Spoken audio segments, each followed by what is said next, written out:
Baik, pada video ini Ibu akan membahas tentang contoh-contoh penyederhanaan fungsi boolean. Nah, di sini yang perlu kalian ingat, ini masih merupakan bagian dari aplikasi fungsi boolean ya. Yang perlu kalian ingat, kalau SOP itu berarti adalah sum of product, berarti adalah penjumlahan dari hasil kali. Kalau penjumlahan dari hasil kali berarti dia terkait dengan minterm. Dan kalau misalnya POS itu adalah product of sum, berarti perkalian dari hasil jumlah, berarti ini terkait dengan maxterm. Ini minterm, dan ini adalah terkait dengan maxterm.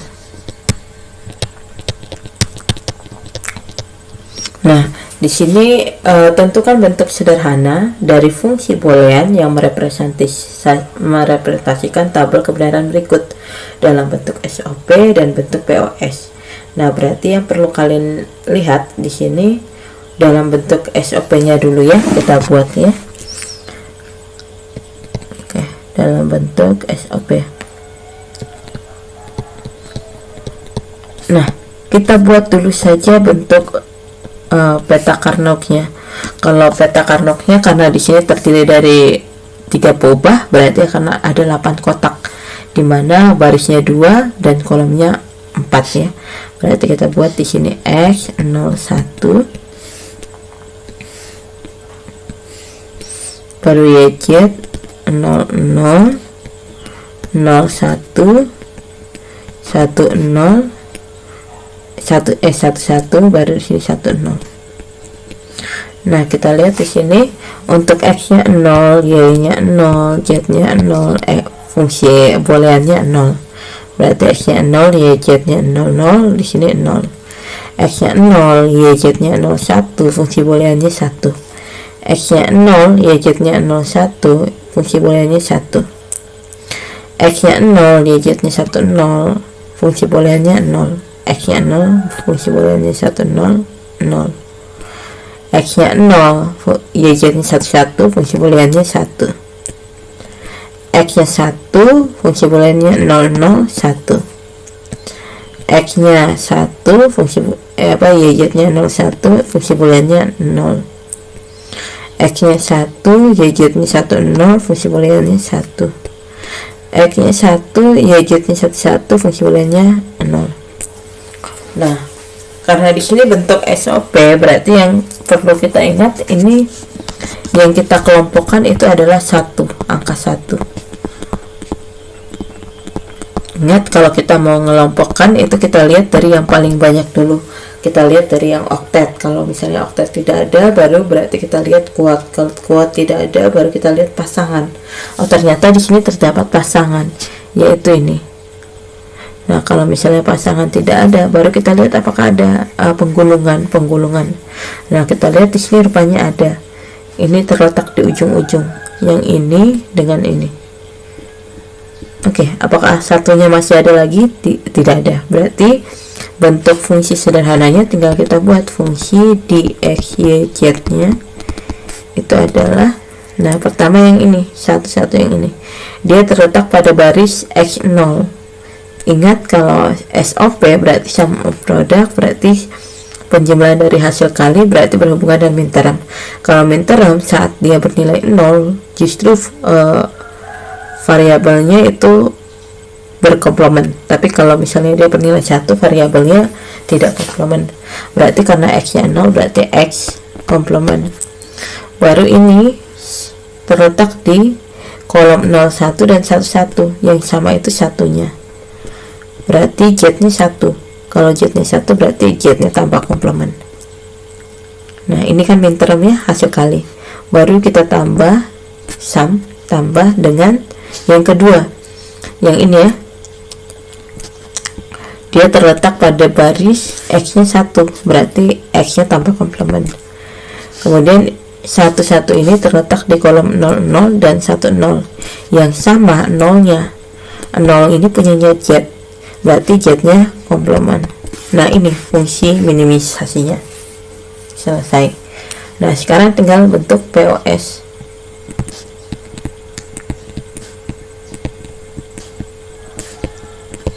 pada dasarnya peta Karnock, kalau peta Karnocknya sama ya, kita gambar peta Karnocknya dulu.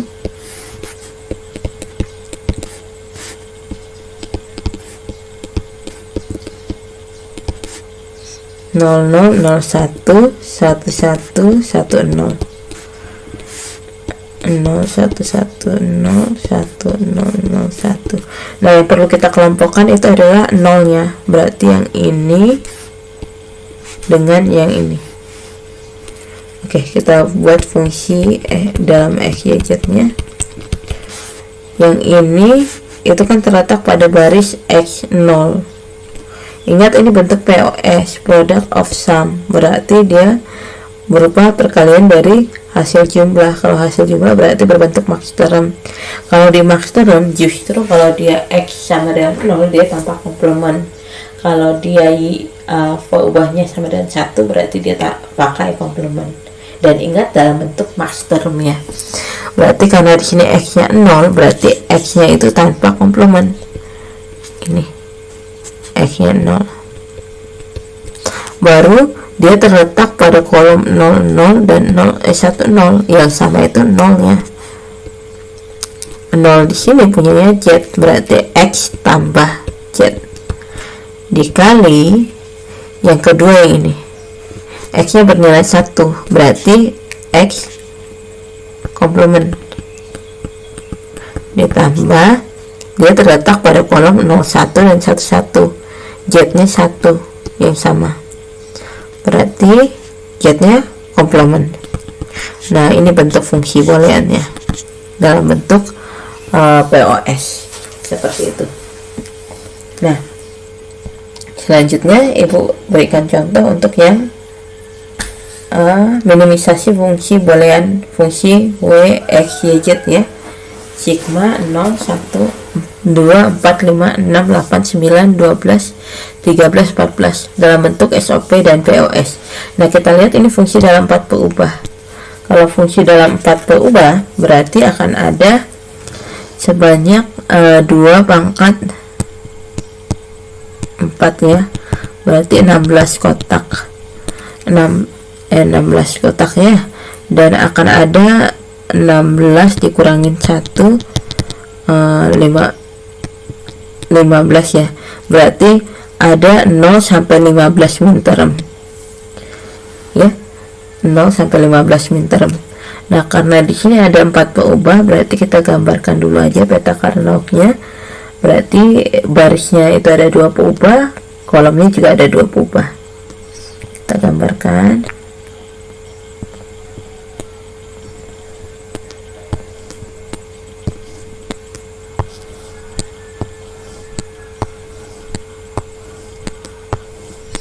Di sini WX dan di sini YZ ya. Di sini 0. Nah, kita lihat dulu sebentar sebelumnya.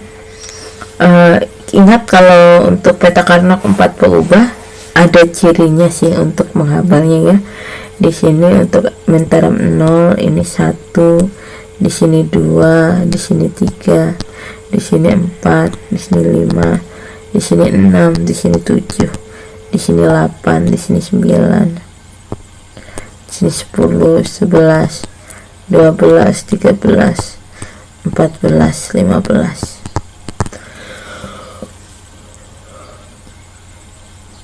Nah, minterm yang ada di sini itu kita buat nilainya 1, berarti M0 1, M1 1, M2 1, M4 1, M5 1, M6 1, M8 1, M9 1, 12 1, 13 1, 14 1. Selainnya itu 0, berarti sini 0, 0, 0, 0, 0. Nah, karena yang pertama yang kita kerjakan itu adalah dalam bentuk SOP.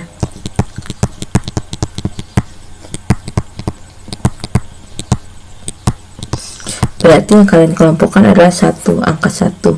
Nah, kita lihat apa yang ada yang paling banyak. Ternyata ada oktet di sini. Oktet. Ya, ingat ini punyanya 00, ini 01 11 10 00 01 11 10 ya.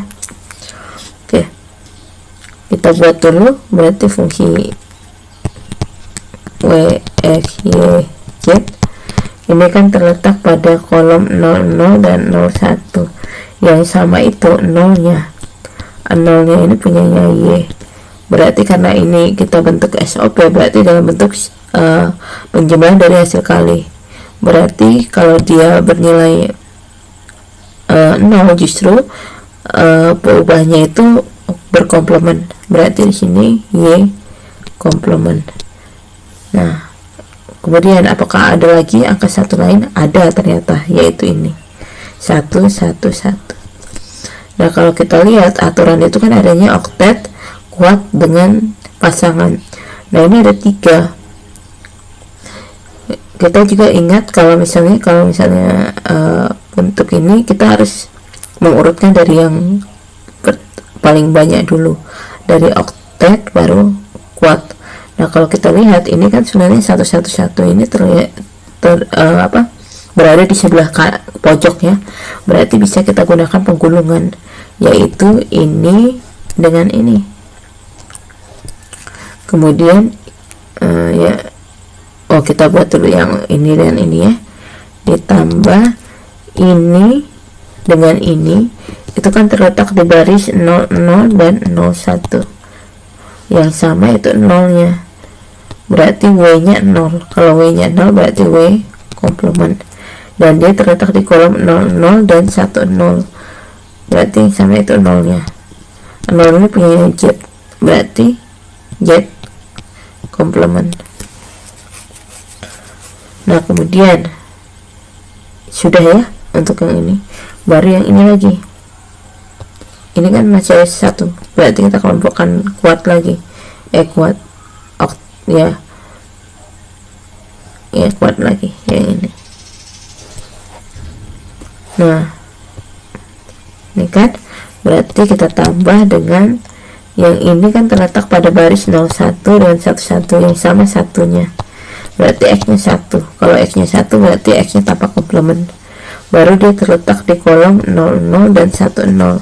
Yang sama itu nolnya. 0 ini punya z, berarti z komplement gitu.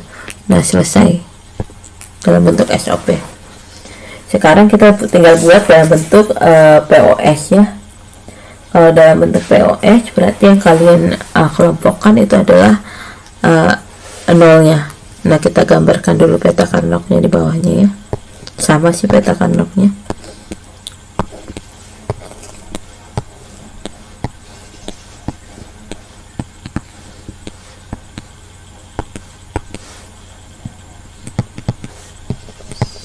Nol 1 11 10, YZ nya 00 01 11 10.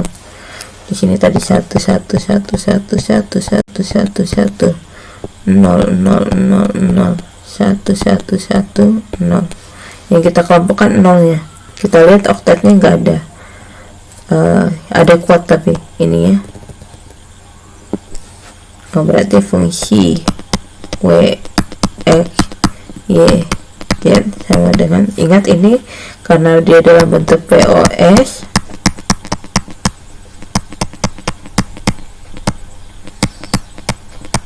berarti dia dalam bentuk penjumlahan perkalian dari hasil jumlah, berarti bentuknya adalah max term ini ya.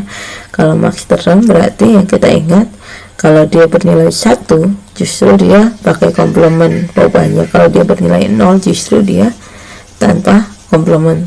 Nah, kita lihat di sini 00000 ini terletak pada kolom 11. Nah, kolom 11 ini kan YZ ya. Berarti di sini kita buat karena Y-nya 1 berarti Y komplement ditambah Z-nya 1 Z komplement. Beda ya, ini kan min term, ini max term POS. Baru kita kali dengan, apakah masih ada bentuk lain? Untuk 0 ada ternyata yang ini berpasangan, berarti kita kali dengan ini terletak pada baris 10. W-nya 1, X-nya 0. Berarti karena W-nya 1, W komplement ditambah X-nya 0, berarti X, baru dia terletak pada kolom 11 dan 10 yang sama satunya. 1 ini punyanya Y, berarti Y-nya komplement. Selesai. Ini bentuk POS-nya. Oke. Nah, selanjutnya di sini Ibu jelaskan tentang peta Carnot untuk 5 peubah. Nah, peta Carnot untuk 5 peubah itu dibuat dengan anggapan ada 2 buah peta 4 peubah. Jadi di sini ada 0000, 0001, 011, 010. Ini 110, 111, 101, 100. Ini didapat dari yang tadi, dari yang 3 peubah tadi. Nah, yang ini 2 peubah. Jadi kalau diumpamakan di sini VW, di sini XYZ. Nah, bagaimana kalau daripada kita membuat tabel kebenarannya, berarti satu-satu harus kita lihat dulu bentuknya, bagaimana cara kita memahaminya, tetapi hanya dari gambar. Nah, kalau kalian lihat itu mudah sebenarnya caranya. Kalau untuk memahaminya di sini min term 0, min term 1 seperti ini, baru min term 2, min term 3 seperti ini, baru min term 4, min term 5, min term 6, min term 7. Baru kita kembali ke sini lagi. Min term 8, min term 9, min term 10, 11, 12 nya dari sini, 12, 13, 14, 15. Baru 16 nya dari sini paling bawah, 16, 17, 18, 19, 20, 21, 22, 23, 24, 25, 26, 27, 28, 29, 30, 31. Nah, gitu aja sih untuk penghafalannya. Jadi dengan demikian berarti kita lihat di sini adanya garis pencerminannya yang menggabungkan 4 peubah, peta 4 peubah. Nah, dengan demikian juga 6 peubah juga seperti ini nanti, berarti akan ada 2 buah peta 4 peubah yang digabungkan atau disambungkan. Nah, setiap peta itu ditandai dengan garis ganda di tengah. 2 kotak dianggap bertetangga jika secara fisik berdekatan dan merupakan pencerminan terhadap garis ganda. Nah, sebagai contoh supaya lebih memahami, di sini Ibu berikan carilah fungsi sederhana dari fungsi di VWXYZ sigma 0, 2, 4, 6, 9, 11, 13, 15, 17, 21, 25, 27, 29, 31. Berarti langkah pertama kita buat peta Carnotnya terlebih dahulu ya. Karena di sini ada 5 peubah, berarti akan ada 32 kotak ya. Dimana 4 untuk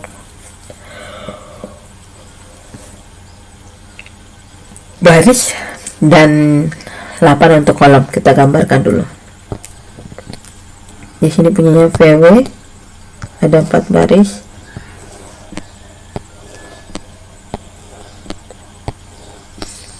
Nol, 1, 1, 1, 1, 0. Baru di sini punyanya X, Y, Z 0, 0, 0, baru 0, 0, 1, baru 0, 1, 1, baru 0, 1, 0. Dan di sini garis pencerminannya, baru di sini 1, 1, 0, baru 1, 1, 1, baru 1, 1, baru 1, 0, 1, dan yang terakhir 1, 1, 0,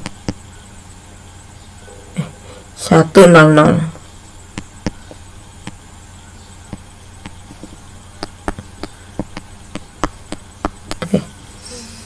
Berarti di sini tadi kita ingat cara itunya 0, 1, 2, 3, 3, min term 0, 1, 2, 3, baru di sini 4, 5, 6, 7, baru di sini 8, 9, 10, 11, di sini 12, 13, 14, 15, baru mulai dari sini 16, 17, 18, 19, 20, 21, 22, 23, baru 24, 25, 26, 27, 28, 29, 30, 31. Nah, yang bernilai 1 itu adalah yang ada di sini min termnya. Berarti min term 0, baru min term 2 itu letaknya di sini ya. Mana min term 2? Ini. Baru 4, baru 6, baru 9, baru 11, baru 13,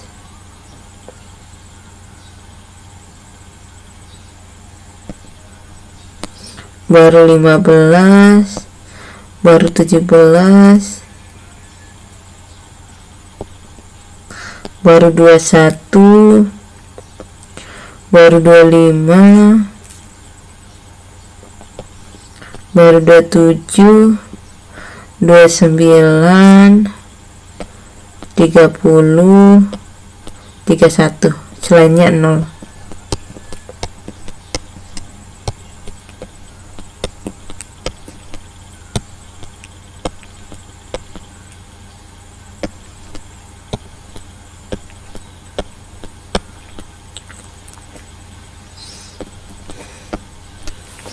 Oke, berarti yang kita lihat adalah angka 1 ya. Kalau angka 1 berarti kita kelompokkan dulu apakah ada yang oktet. Ternyata tidak ada. Kalau tidak ada oktet berarti apakah kita lihat ada yang kuat? Oh, ternyata ada, yaitu ini dengan ini. Oke.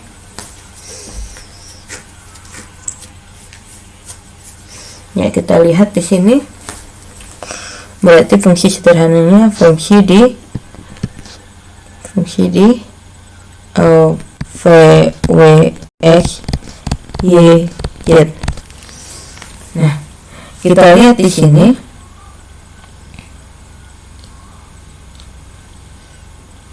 dia terletak pada baris 01 dan 11 ya, 01 dan 11. Yang sama itu adalah angka 1. 1 itu punya W. Berarti di sini kita buat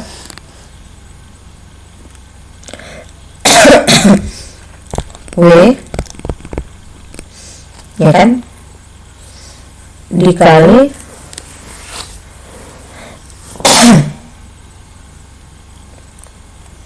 ini terletak di kolom 001 dan 011 ya. 001 dan 011 yang sama itu kan 0 dengan satunya. 0 itu punyanya X, 1 itu punyanya Z. Berarti X nya komplement, Z nya tidak. Nah, ditambah dengan ini sekarang sama kan dia sebenarnya. Dia terletak pada baris W, tapi kolomnya yang sama itu adalah di sini 1 1 1 1, x nya 1, z nya 1, berarti x z. Sebenarnya ini masih bisa disederhanakan si YZ ya. Jadi caranya itu sebenarnya adalah, sebentar ibu ulangin, dengan cara seperti ini. Ini kan tadi mereka terletak di kolom yang baris yang sama ya, yaitu baris 01 dan 11, sama-sama 1 ini. 1 ini punya W, berarti W, kemudian kolomnya itu kan dia terletak pada kolom 001, 011, 111, 101. Dari keempat ini yang sama itu adalah angka satunya di sini. Nah, 1 ini itu punyanya Z. Oh, berarti W kali Z. Sudah selesai. Nah, sekarang apakah ada yang lain angka satunya ternyata ada. Berarti kita kelompokkan dulu satu-satu yang lain dulu, yaitu ini dengan ini, baru ini dengan ini ya. Nah, kita selesaikan dulu yang ini dengan ini. Dia terletak pada baris 00.